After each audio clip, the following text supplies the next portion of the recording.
अनुषे कहाँ चली गई भाई? अनुषे, अनुषे,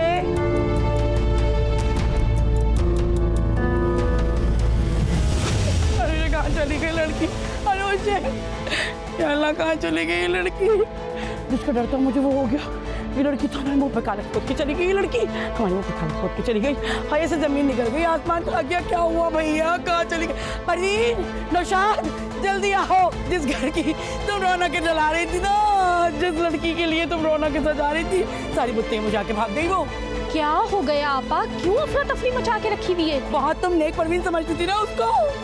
वो लड़की किसी आशिक के साथ फरार हो गई। अरे आपा, क्या ओल पोल कहे जा रही हो? गई होगी ना, मोहल्ले में पता करा लो, किसी सहेली के पास ही गई होगी। अरे उसकी सिर्फ एक ही दोस्त थी, उसकी भी शादी हो गई थी। वही तो कमबख्त मारी उसको पट्टियां पड़ा रही थी।